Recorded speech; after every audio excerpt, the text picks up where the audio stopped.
Hi everyone, welcome to the ATDev podcast. So happy to be joined today by a special guest, Alan Soray, Vice President at All Wheels Up and entrepreneur. Hey Alan, how you doing today? Hi, I'm doing great. Thanks for having me. Yeah, thank you for being here and thank you for all the amazing work that you do at All Wheels Up and your other amazing organizations. And for people who aren't familiar with All Wheels Up, can you tell us a little bit more about that organization and its mission?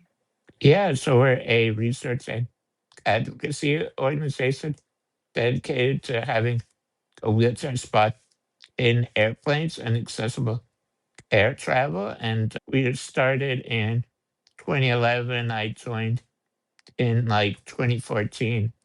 And yeah, we've done big things. When we first started, everyone thought we were crazy and just like they kept saying, oh, it's never going to happen. You're wasting your time. But like there are people in the government and industry that really didn't take us seriously. But now, like nearly 12 years later, just we've been able to accomplish great things.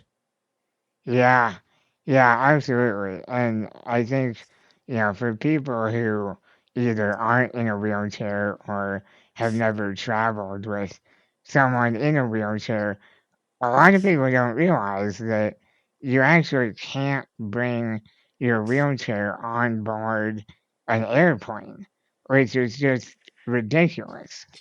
Yeah, and so many people, when they first heard about this, they thought it was fixed like decades ago. So many people think it was fixed during the ADA, and just yeah, like it should have been true. It should have been possible a long time ago. Yeah, yeah, and it just causes so many problems. I don't think that I have ever flown and not had my wheelchair be broken because what they do is they put your wheelchair on its side onto the baggage conveyor belt and then roll it up with really little to no training from the airlines on how to handle delicate wheelchairs.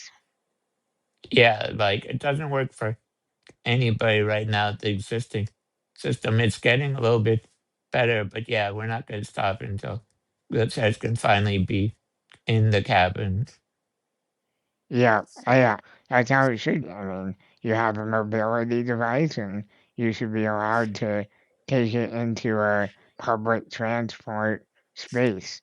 And so I'm curious, I'm sure there are regulations and reasons as to why people can't bring on their wheelchairs, but from your perspective, really, what is the barrier to people being able to do that?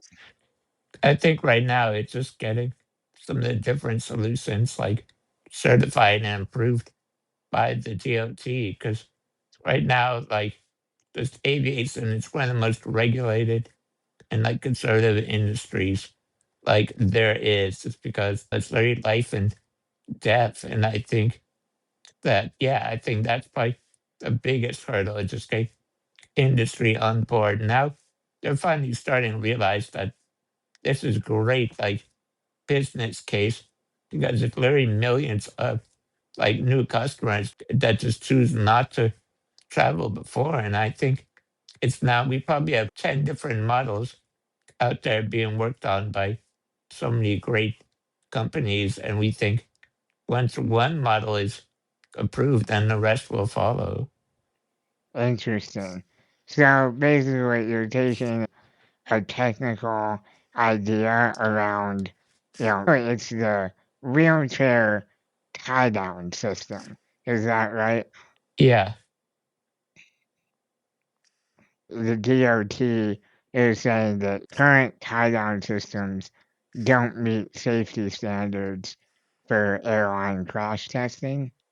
Yeah. So the thing is, the standards, like they test it on cars and like trains and stuff, but it's never been tried out on airplanes. So right now, it just makes sure the existing regulations can cover air travel.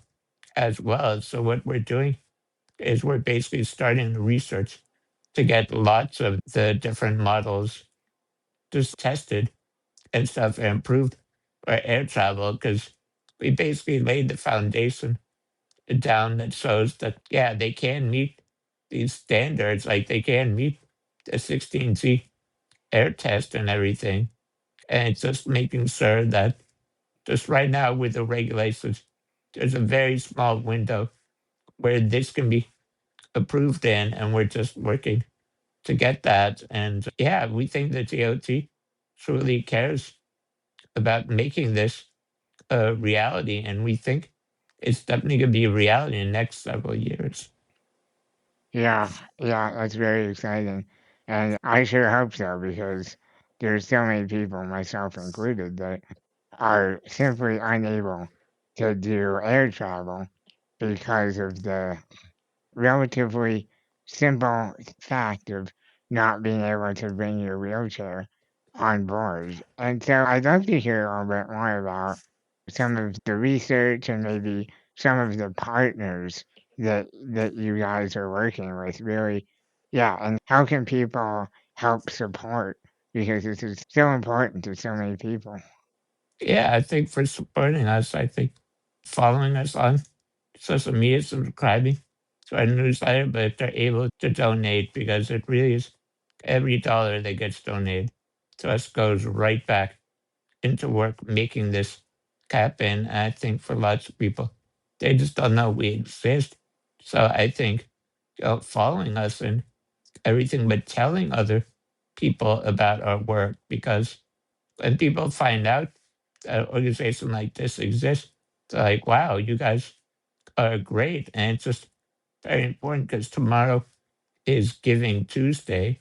And yeah, just we Yeah, had some big campaigns for this. yeah, that's great. Yeah, very cool. You obviously thought a lot about what accessible air travel could be like, and I'm wondering if you could paint us a mental picture in your ideal scenario, air travel 2030 or whenever it might happen. What would be your best case scenario as a wheelchair user? I think they're still figuring out some of the operations side, but I think when you're ordering your ticket, you'll be able to select, say, what kind of wheelchair you have and whether, like, last time in med crash test, then when you're at the airport, you'll still have to tell them ahead of time you're in a wheelchair, but at the gate, they'll be able to make sure your chair is probably secure and everything. And then we'll just be able to wheel right up to the plane and just be tied down. And some of the other things are still there to figure out. But yeah, it's going to be very similar to we expect it to be, just like when traveling with a wheelchair on a bus or train or subway. And we just roll up and it just gets tied down and you just stay there until the destination. But at the beginning, it's going to look a little different than how it will ultimately be. Like, it's just like when Yeah. people first landed on the moon or went to space, the very first ones to reach space or get to the moon will be very different than like what the ultimate solution is. Yeah, yeah, I think that's a great vision and yeah, a great call out that it doesn't need to necessarily be an identical process to able-bodied passengers. There needs to be some difference of alerting the airline ahead of time and making sure they're prepared. But even something as simple as that would be tremendous improvement on what you have today. Yeah. I think the FAA and aviation industry is often something that people don't have a lot of firsthand experience with.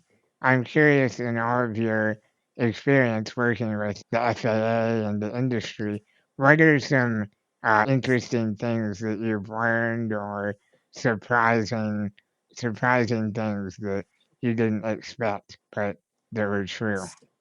I think one of the most surprising things is how there is so much to learn from like the industry about how it's like for passengers with wheelchairs and just yeah, it's been very new to them as well as us because we're really like we're all just it's a whole new ground for everybody. I think that's one of the biggest things. But what we quickly discovered is there's so many great people in the aviation industry with disabilities themselves. And just that's been one of the best spots things about this. It's just seeing how, yeah, just so many great people that we meet over the years and see working on this. And yeah, it's really the honor of a lifetime being able to see all this firsthand. Yeah, yeah, that's great. That's great.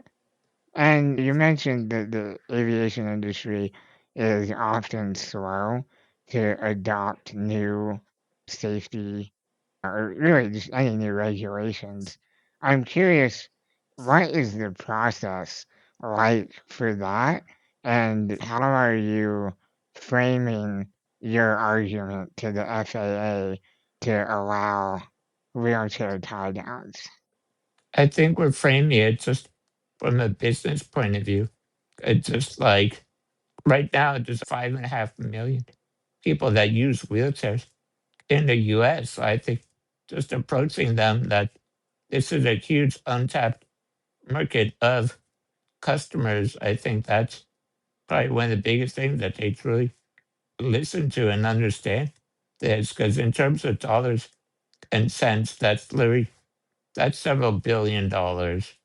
Yeah. And what they're slowly learning is that people with disabilities, we already spend a lot of money on travel, and that's with a significant amount of people just choosing not to travel because they're worried about their chairs being broken. Yeah. Yeah, and they're probably not going to be traveling alone either. So it's really at least one caregiver and maybe more traveling with them. Yeah, because for many people, it's just, yeah, they could have multiple caregivers, they could have their family with them, and just, yeah, we think the industry cares when we frame it from that perspective. Yeah, absolutely. Yeah, that's great. And maybe going a little bit more into the technical, what does wheelchair crash testing look like for setting some of these standards? Yeah, I just haven't been able to see them in person, but I've seen a lot of the videos and we break them down. We break down so much the research we do at our global forum, which is our conference held every year. And I think, yeah, I think with the crash test looks just like testing like seatbelts with crash test dummies. And it's right now just seeing just how much force and stuff the wheelchairs can survive in just so many of the different like settings where it's not just crash tests. Some of it is just looking at just so many different perspectives and numbers. And yeah, it's just very technical work. And but there's people much smarter than me working on this. And just yeah, like it's slowly but surely testing everything, making sure that everything ultimately meets all the very like stringent regulations. Yeah, yeah, absolutely. Yeah, so interesting. You mentioned your conference. When is the next one, and how can people learn about how to attend? Yeah, absolutely. We normally have them at the end of September.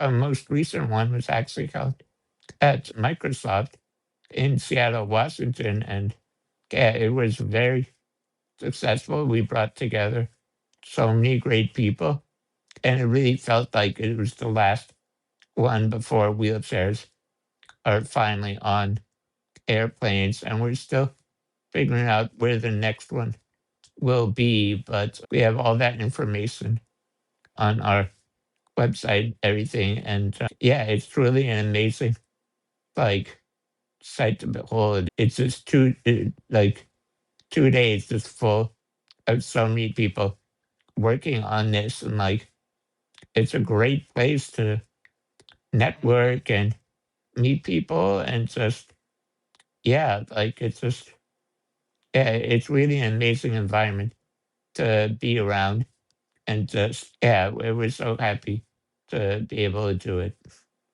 Yeah, that's awesome.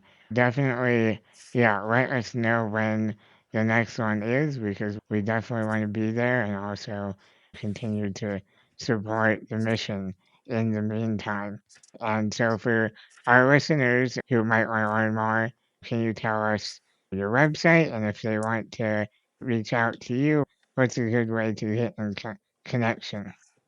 Yeah, so it's allwheelsup.org, all one word. So ALLTWHEELSUP.org.